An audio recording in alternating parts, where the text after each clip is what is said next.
Hey everyone, welcome back to my channel. So today I wanted to touch on something which I think is fascinating. Movement helps your brain. So exercise stimulates different parts of your brain, and cross-lateral movement, i.e. movement that coordinates different sides of the body and that crosses the midline of the body, is really important. Cross-lateral movement increases communication between the left and right sides of the brain. They may even reduce the risk of developing dementia. I think that is incredible. And so today we're going to be doing a short little sequence that is based around cross-lateral movement. We're going to start in an all-fours position, so coming to our hands and knees with our shoulders above our wrists and our hips above our knees. We're going to start by reaching that right arm forwards, left leg backwards, and then draw them both back in, bring the hand towards the thigh. Again, we reach away and then drawing in.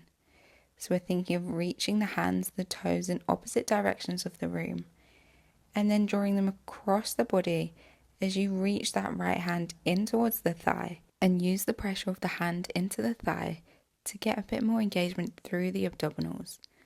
Have a gentle pull up through the belly button. And then we're thinking of keeping that weight central, our weight even through both sides of the body. Our next one, we're going to hold it up there and then reach the arm out towards the side, the leg out towards the side an inch, and then back through the center. Reaching away opposite directions, and then back through the center. So the movement doesn't need to be too big here, even if you just move an inch or so. We're just thinking of drawing to the outer edges of the mat, back through the center, and then our last one we can lower down towards the mat, switching sides. So starting with that left arm, right leg reaching out, and then reaching in, pressing into the thigh. Inhale as we reach away. Exhale as you draw in, press into the thigh. We're keeping those hips square, so hip bones pointing directly down towards the mat the whole time. Careful we're not hiking one side of the hip up. And then finding length through the arm, through the leg, through the fingertips as you reach away and then draw back in. We go again, this time holding it out there. We'll drift the arm, the leg out towards the side of the mat and then back through the center. Just moving an inch or so, and then back through the center. Aiming to keep those hip bones still, the torso still. We're just moving away from the center of our body to then draw back in. After our last one, we're going to lower both the hand and the knee. We're in our all fours position. So we want our shoulders above our wrists, our hips above our knees. We're going to squeeze those legs together so the heels are touching, the knees are touching. Tuck those toes underneath. Exhale, lift the knees up off the floor. Inhale as you rotate those knees towards one side. Exhale back through the center. Inhale, other side. Exhale through the center. So we want to think of squeezing those knees together. Imagining those legs as one single unit as they twist towards one side. Back through the center and over towards the other one. We're thinking of using that core to do this movement. So it's that core that's pulling you back through the center. Those knees are still underneath those hips, and we're thinking of pulling that belly button up and away from that floor. We lower those knees down. We're going to extend the leg closest towards the screen back behind us, swivel ourselves around so we're a long ways on our mat. Interlace those fingers, bring them behind the head, and then reach that torso up and away from that extended leg. Exhaling back through the center. Inhale as you lean away, reach that elbow towards the hip. Exhale back through the center. So as one side of the body feels that stretch, the opposite side is feeling that contraction and that shortening. And then we use the upper side of the waist to pull us back through the center. We're keeping that chest open. Those elbows are nice and wide. The next time we reach away, we're going to lower that hand down towards the mat. That top hand stays behind the ear. We're going to exhale as we lift the underneath knee towards the top elbow, crunch that body in, and then inhale, reach away to the sky. Exhale, find that crunch, inhale, reach away. So finding that contact if you can between that top elbow and that bottom knee. Working through those obliques, working through the core even more. We're going to reach away to the sky again. This next one, as we crunch in, we're going to hold. Reach that elbow towards the knee, hold it there, find that contraction, and then lower that knee down, reaching towards the sky. We're going to extend that leg back behind the other one, and then reach that arm through towards the diagonal back of the mat, and then open back up through the side plank. So you're going from this side plank position to this three-legged downward dog position as you send those hips up towards the sky. Reach through, reach those hips up, and then open out, stack those hips again. Last one, we lower that knee down. And just ignore what I'm doing for a second because I think I forgot what I was doing. But we're going to go for our thread the needle. So we're going to thread that arm through and then inhale, open up towards the sky. So just working through this forwards and backwards, getting that rotation through the spine. We'll open up for one last one, opening the chest. And then we'll lower ourselves down so we're sitting sideways on the mat on that underneath forearm. We're going to have those hips stacked and that top leg reaching away as we reach that arm overhead. And then open the torso, drift that leg forwards as you reach the arm back behind you. So the leg and the arm are moving in opposite directions, drifting forwards and backwards. As you open that torso towards the sky, and then reach the arm forwards, rotate the torso down towards the mat as the leg goes backwards. And we're constantly pushing the floor away with that forearm, pulling that underneath shoulder away from that ear. And then we can come back through the center with the torso, hand behind the ear. We're going to drift the leg forwards as you flex through the foot, and then point the toes as you drift the leg backwards. This time we're just hinging from the hip, that torso staying completely still. So getting used to this idea of isolating one part of the body while the rest of it stays still.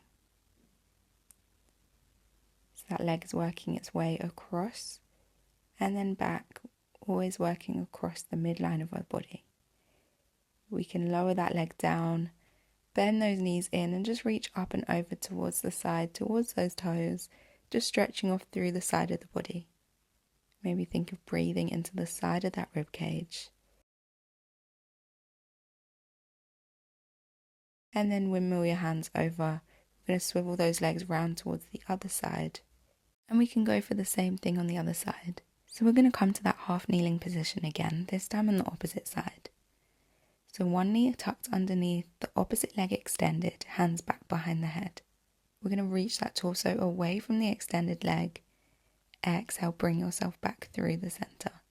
We're keeping those hip bones facing square towards the front of the room. And we're imagining our bodies moving through two panes of glass. So maybe a slight tuck under with that pelvis, trying not to stick our hips too far back behind us. And then really focus on using the upper side of the waist to pull us back through the center. We'll finish off our last one. So reaching that torso away and then lower that hand down towards the mat. We'll exhale as we bring that top elbow towards the underneath knee. Open that arm up. Exhale, crunch in. Inhale, open, reach to the sky. Finding that twist through the torso as you crunch that elbow in and then open through the chest. We're staying grounded through that top foot. Last one, we hold it in, knee towards the elbow, find that contraction, and then lower yourself down, open through the chest again. Send that back leg back behind the other one, and then reach the arm towards the back of the mat, send the hips to the sky. Inhale, we open to the side plank, exhale, reach through. So again, going between the side plank and this three-legged dog, each time lifting those hips up, reaching to the back diagonal, and then finding your way back to the side plank, holding for a moment, and then lower that underneath knee down. We can go for that thread the needle, reaching that arm through towards the back of the room, and then open that chest back up. Just working between those two positions. Open up for your last one. And then we can lower those hips down towards the mat. Come onto the underneath forearm. Reach the arm overhead. And then inhale, open up the chest, drift that leg forwards. And then reach that torso down, drift the leg backwards. So drifting forwards and backwards. With the breath here, I actually don't mind which breath pattern you want to follow.